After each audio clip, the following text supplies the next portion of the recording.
Hello बच्चों, मैं हूं अभिषेक तिवारी और आप देख रहे हैं आपका खूबसूरत सा प्यारा सा चैनल कॉन्सेप्ट बाय अभी सर। आज की क्लास में हम बात करने वाले हैं क्लास 12th एनसीईआरटी एग्जाम्पल 1.9, जिसका फिगर हमने सबसे पहले आपका ड्रा कर रखा है ताकि वीडियो ड्यूरेशन भी लंबी ना हो। और ये फिगर एनसीईआरटी ने खुद बनाया है, मतलब कि उसमें ड्रा किया गया है, तो फिगर से ही बता रहा है जो भी बताना है। उसके बाद ये आपका जो क्वेश्चन है परीक्षा की दृष्टि से बहुत ही महत्वपूर्ण है और बहुत ही ज्यादा कॉन्सेप्चुअल क्वेश्चन है। इसमें इलेक्ट्रिक फील्ड के बारे में शायद आप इलेक्ट्रिक फील्ड जो पढ़ा है आपने उसके बारे में ज्यादा से ज्यादा जानकारी इस क्वेश्चन को सॉल्व करने के बाद अधिक से अधिक जानकारी उसकी प्राप्त करेंगे और बहुत सारे कंफ्यूजन आज या इस क्वेश्चन के बाद आपके समाप्त होने वाले हैं। तो अगर आप सारे कंफ्यूजन को दूर करना चाहते हैं या फिर इतनी अधिक इलेक्ट्रिक फील्ड के बारे में अच्छी जानकारियां लेना चाहते हैं तो वीडियो को बिना स्किप के एंड तक देखते रहें। और क्वेश्चन पढ़ते हैं हम आगे की ओर। तो क्वेश्चन कह रहा दो बिंदु आवेश Q1 तथा Q2 जिनके परिमाण कितने हैं, प्लस 10 की घात -8 कूलम और -10 की घात -8। तो यहां से आपको दिया हुआ पहले से Q1 इज इक्वल टू 10 की पावर -8 कूलम और Q2 इज इक्वल टू 10 की पावर -8 कूलम। ये शायद माइनस में है, एक प्लस में है। हाँ बिल्कुल, ये Q2 जो है ये आपका माइनस में दिया गया है। अब आगे हम बात करते हैं। हमसे कह रहा है एक दूसरे से 0.1 मीटर दूरी पर, कितनी दूरी पर है? 0.1 मीटर की दूरी पर है। आगे हमसे कह रहा है चित्र भी दिया गया है आपको और आपको ए बी सी तीन बिंदुओं पर वैद्युत क्षेत्र का परिकलन करना है, ए बी और सी। फिगर में हालांकि आपको बहुत आसान कर दिया गया है क्योंकि इलेक्ट्रिक फील्ड की डायरेक्शन भी आपको दिखा दी गई है। इलेक्ट्रिक फील्ड की डायरेक्शन इधर से उधर वो शो कर रहा है, लेकिन आपको वो बात भी सीखनी है कि इलेक्ट्रिक फील्ड की डायरेक्शन इधर की ओर होगी। तो चलो हम बात करते हैं इलेक्ट्रिक फील्ड की डायरेक्शन कैसे हम पता करेंगे। तो ध्यान से देखो, सबसे पहले बिंदु ए पर हम पता करने वाले हैं। तो बिंदु ए पर जो इलेक्ट्रिक फील्ड लगेगा दोनों तरफ से लगने वाला है। इस फिगर को पूरा दोनों तरफ से मतलब यानी कि ये वाला चार्ज भी इलेक्ट्रिक फील्ड लगाएगा, ये वाला।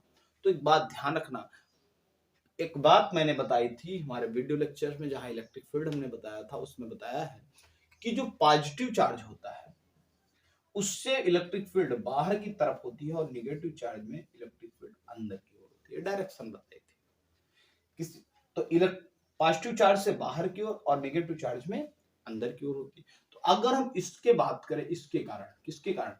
वन वाले आवेश के कारण। तो इसके कारण इलेक्ट्रिक फील्ड की डायरेक्शन किधर होगी?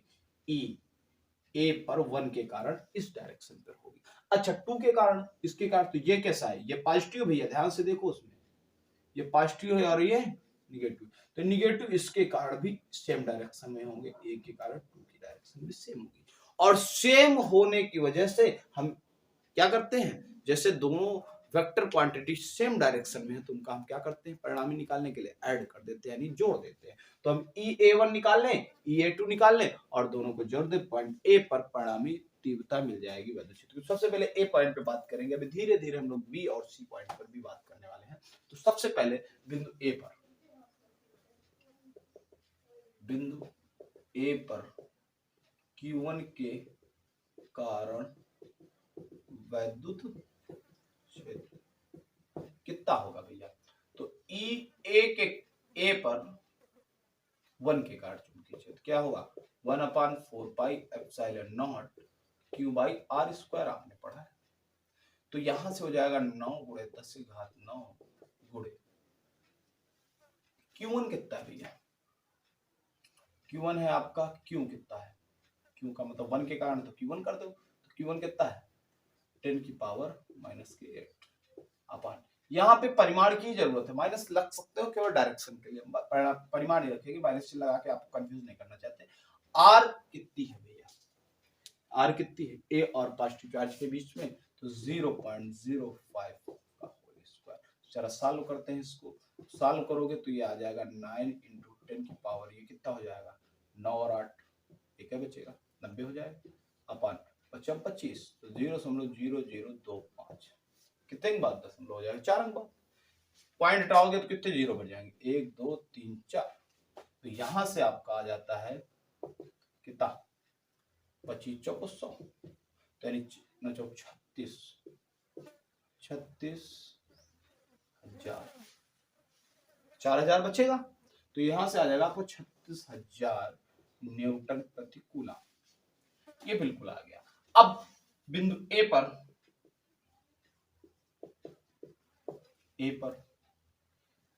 Q2 के कारण वैद्युत, अगर Q2 के कारण वैद्युत क्षेत्र पे बात करें तो लो E ए पॉइंट पर 2 के कारण, तो 1/4πε0 Q2/r²। तो यहां से अगर बात करें तो 1/4πε0 को 10⁹ इंटू Q2 की वैल्यू कितनी है, दूसरे की भी आवेश उतना ही है, -8 डिवाइडेड बाई दूरी कितनी है, सेम दूरी है स्क्वायर। तो इसको हम एक बार सॉल्व कर सके, दोबारा क्यों सॉल्व करें, डायरेक्ट लिख देते हैं 36,000 न्यूटन पर कूलम। अब हमें दोनों के कारण वैद्युत क्षेत्र, अब ध्यान से देखो डायरेक्शन की बात करेंगे, हमको परिणामी निकालना है। तो बिंदु ए पर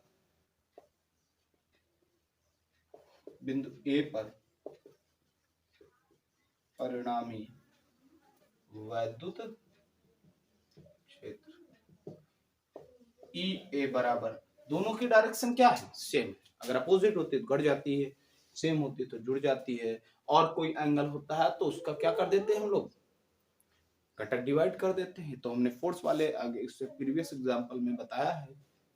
तो अगर हम बात करें E A1 plus E A2, ये तो हो जाएगा, तो जोड़ो भैया 36,000 प्लस 36,000, तो यहाँ से 72,000 हो जाएगा। तो इसको अगर हम थोड़ा सा आगे 1 2 3 4, तो यहाँ 7.2 इंटू 10⁴ औरत होगा न्यूटन पर कूलम। तो ई ए पॉइंट पर इतनी डायरेक्शन किधर होगा, इसकी अगर हम डायरेक्शन की बात करें, डायरेक्शन यानी दिशा, तो पॉजिटिव से निगेटिव की ओर, क्योंकि दोनों की डायरेक्शन इसी दिशा में है, तो पॉजिटिव से निगेटिव की ओर पर होगी। इसके बाद अगला पॉइंट कुछ कह रहा है, पॉइंट बी पर आपको, अब पॉइंट बी पर चुंबकीय क्षेत्र निकालना है। इसको देख लेते हैं बिल्कुल सही है कि नहीं है। पॉइंट ए पर वैद्युत क्षेत्र 72 पॉइंट, ठीक है, बिल्कुल सही है।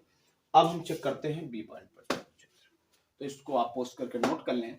उसके आगे हम बात करने वाले हैं बी पॉइंट पर, तो चलिए लिख गया होगा आपका। तो हम बात करते हैं पॉइंट बी पर। तो पॉइंट बी की अगर हम बात करेंगे, चलो तो मिटाते हैं, यहां पर बी के कारण ही निकालना है।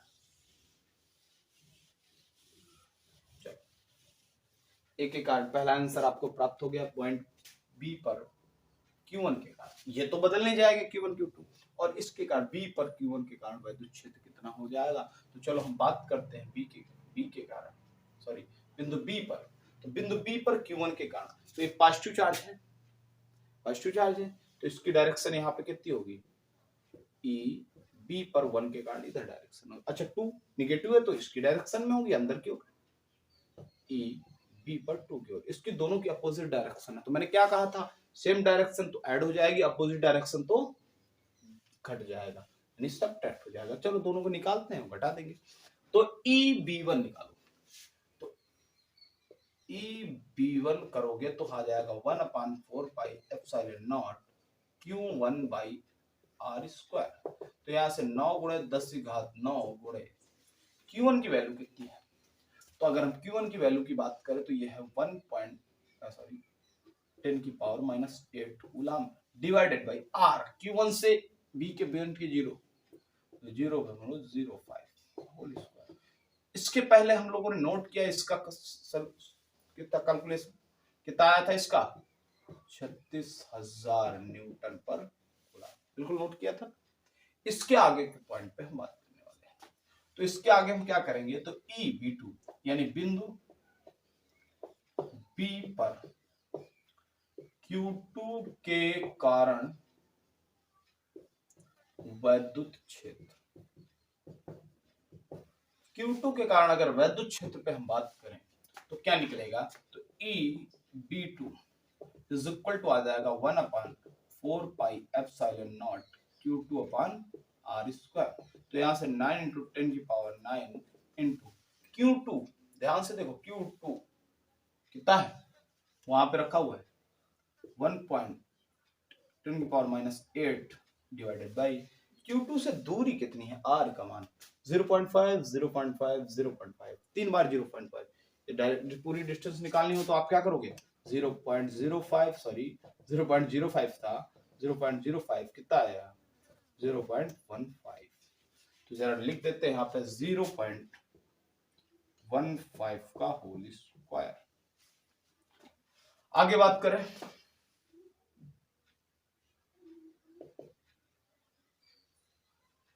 आगे अगर हम बात करें तो इसको मल्टीप्लाई किया गया तो हमारा 90 आया था। अच्छा देखो इसको जब करोगे तो 15 हेमा होता है 225। 4 अंक बाद दशमलव लगाना, एक जीरो लगा दिया। अब आगे बात करते, पॉइंट हटाया तो 4 जीरो बढ़ गए। अब यहाँ पे सॉल्व करेंगे हम लोग, तो चलो कर लेते हैं इसको। हम एक तरीके से थोड़ा सा लिख सकते हैं 9 × 1 1 2 3 4 5 1,00,000 बटे 225।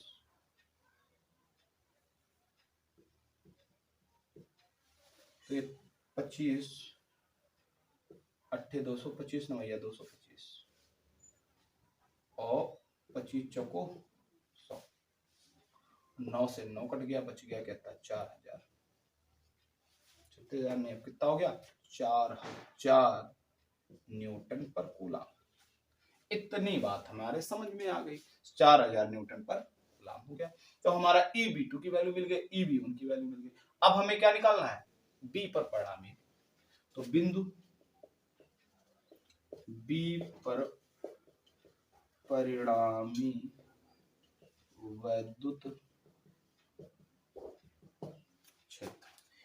आप बताइए, आप B पर जो आपकी डायरेक्शन है यहाँ की, अगर ध्यान से देखो तो B1 इधर है, B2 इधर है, तो अपोजिट डायरेक्शन क्या होगा, घट जाएंगे भैया।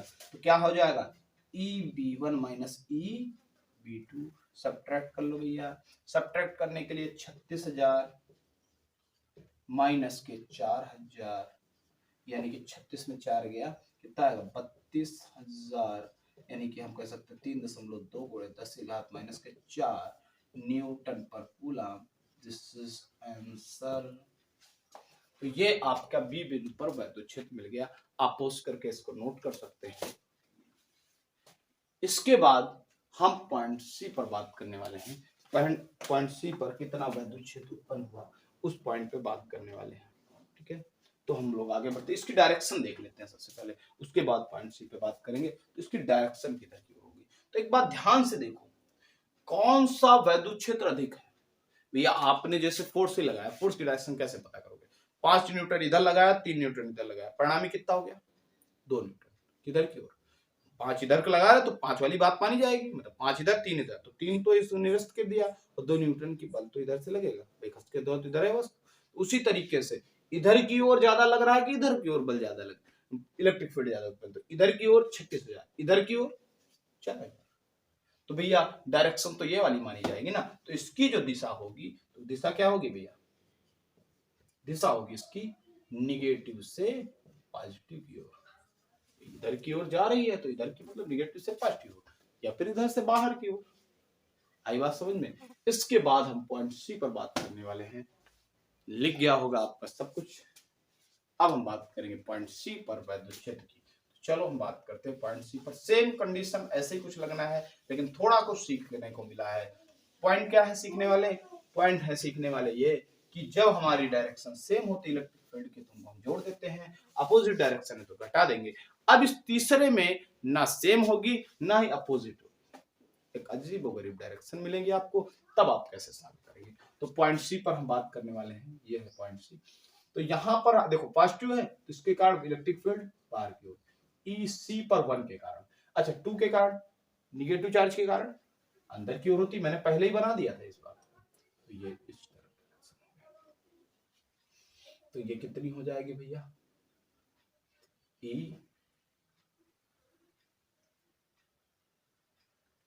कितना हो गया, ई कैसे लिखेंगे, C2, बिल्कुल सही। इसके बाद हमने बताया था इसकी जो परिणामी होगी, इसका जो परिणामी होगा वो किधर की होगी, बीच की होगा। अब इसके परिणामी को ज्ञात करने के लिए सबसे पहले ये एंगल तो पूरा पता होना चाहिए। तो हमें ये पता है कि 0.1 मीटर इधर, 0.1 मीटर इधर, 0.1 मीटर इधर। तो ये एक समबाहु त्रिभुज बनना है, और समबाहु त्रिभुज का ये कोण जो होता है, सारे कोण कितने डिग्री के होते हैं, 60 डिग्री का। तो ये 60 का है, और यहाँ पे पूरी लाइन बन रही है एक, तो लाइन बन रही, तो ये पूरी लाइन तो 180 की होती है, उसमें तो 60 का है, तो टोटल कितना होगा 120। तो इतना हो जाएगा 60 ही, और इतना हो जाएगा 60 ही। तो हमें EC बराबर मिलेगा, तो EC1 cos 60, EC1 कितना हो जाएगा, EC1 cos 60 plus EC2 cos 60। ये घटक डिवाइडेशन इसके प्रीवियस लेक्चर में भी हमने समझाया है कि आपको अगर एंगल पता चल गया, यहाँ परिणामी इतना होगा, EC1 cos 60, EC2 cos 60, तो आपका परिणामी है। तो C1 C2 के मान मिल जाए, बाद में cos 60 लगाकर हम सॉल्व कर लेंगे। तो चलो बात करते हैं पॉइंट C पर Q1 के कारण वैद्युत क्षेत्र। डायरेक्शन तो आपको बेस से पता चल गई है उसकी, कैसे, पॉजिटिव से निगेटिव, बिल्कुल सही। अब इसके बाद अगर हम बात करें C1 पर वैद्युत क्षेत्र की, तो लगाते हैं, सॉल्व करते हैं यहाँ पर। तो EC1 इज इक्वल टू आ जाएगा 1/4 pi epsilon not Q1 by R square. तो EC1 is equal to 9 into 10 की पावर 9 इंटू Q1 की वैल्यू है 10 की पावर -8 डिवाइडेड बाई R की वैल्यू कितनी है, Q1 से C की पॉइंट के R की वैल्यू कितनी है, 0.1 का होल स्क्वायर। तो यहां से अगर हम बात करें तो ये हो जाता है 90, हर बार कर देते हैं हम, ये कितना होगा 0.01 हो जाएगा, पॉइंट हटाओ 2 जीरो बढ़ाओ 9000। तो EC1 कितना हो जाएगा 9000 न्यूटन पर। कोई दिक्कत, अगर यहां तक कोई दिक्कत नहीं है तो बिंदु C पर Q2 के कारण वैद्युत क्षेत्र, Q2 के कारण वैद्युत क्षेत्र बात करते हैं, तो EC2 क्या होगा भैया। तो अगर हम EC2 पे बात करें तो EC2 इज इक्वल टू, वहां से ध्यान से देखो, तो ये फार्मूला पहले तो लिख लो, 1/4 pi epsilon not Q2 upon R square, यहाँ से हो जाएगा 9 गुणे 10 की घात 9 इंटू Q2 की वैल्यू है यहाँ पे 10 की पावर -8 डिवाइडेड बाई R की वैल्यू कितनी है, तो R की वैल्यू यहां से निकालते हैं EC2, तो 0.1 का होल स्क्वायर। यहां से अगर हम आगे बात करें तो ये हो जाएगा, ये इनको मल्टीप्लाई करेंगे तो 90 हो जाएगा, डिवाइडेड बाई ये कितना हो जाएगा 0.01, इसको हटाया 9000, तो हो जाएगा 9000 न्यूटन पर कूलम। ये EC2 की वैल्यू। अब हमें क्या निकालना है भैया, अब हमें निकालना है यहाँ पे परिणामी। तो परिणामी के लिए हमने पहले वेक्टर डिवाइड कर दिया, EC is equal to EC1 cos theta यानी cos 60 प्लस EC2 cos 60 होगा। तो यहां से अगर हम बात करें बिंदु C पर परिणामी वैद्युत क्षेत्र, बिंदु C पर अगर हम परिणामी वैद्युत क्षेत्र की बात करें तो कितना आएगा भैया, तो वो आ जाएगा वहां से EC is equal to EC1 cos 60 plus EC2 cos 60। यहां से अगर हम वैल्यू रखना चाहें तो EC is equal to, EC1 कितना दिया गया है, EC1 आपका निकल के आया 9000, और cos 60 का मान कितना होता 1/2 प्लस 9000 EC2 का मान भी है, और cos 60 का मान 1/2, 2 से काटोगे 45, ये भी क्या हो जाएगा 45, इसको 4500 कर सकते हो, इसको भी 4500, इक्वल टू ऐड करोगे तो क्या आ जाएगा 4500 9000 न्यूटन पर कूलम। तो भैया इसको थोड़ा स्टैंडर्ड वे में लिख लेते हैं, तो स्टैंडर्ड वे में कितना आएगा, EC इज इक्वल टू 9 गुणे 10 की घात 3 न्यूटन पर कूलम, इतना वैद्युत क्षेत्र उत्पन्न हो जाएगा। ये आपका सी पॉइंट के लिए आंसर है। अच्छा, ध्यान से देखिए इसकी डायरेक्शन, तो डायरेक्शन किधर की ओर होता है, इधर से पॉजिटिव से नेगेटिव, इस तरफ जा रही तो इधर है तो पॉजिटिव से नेगेटिव, तो दिशा किधर की ओर है, पॉजिटिव यानी धनावेश से निगेटिव की ओर यानी ऋणावेश की ओर। तो ये हो गई इसकी डायरेक्शन। तो अगर ये वीडियो आपको पसंद आया तो वीडियो को लाइक करें, अपने दोस्तों के साथ शेयर करें, और चैनल में अगर नए हैं तो चैनल को सब्सक्राइब करना बिल्कुल न भूलें, ताकि हमारे हर एक वीडियो का नोटिफिकेशन सबसे पहले आप तक पहुंचे। और इस चैनल में सुबह 7 बजे रेगुलर एक वीडियो अपलोड किया जाता है, तो कृपया आप उस समय भी इस वीडियो को देख सकते हैं। धन्यवाद।